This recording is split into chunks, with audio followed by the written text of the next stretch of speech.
Сәлеметсіздер ме ата-аналар, бүгінгі сынып жиналысына қош келдіңіздер. Бүгінгі сынып жиналысымыздың тақырыбы жасөспірімдер дамуындағы өтпелі кезең деп аталады.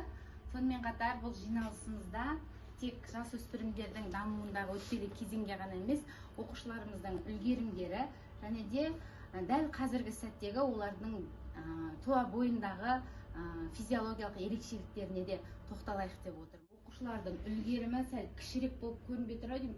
Қызылмен жазылып тұрғандардың барлығы белгіленіп тұрғандар үздікке шыққан оқушылар. Кейбір оқушылардың бір сабақтан немесе екі сабақтан 4 болғандар, 3 болғандары бар.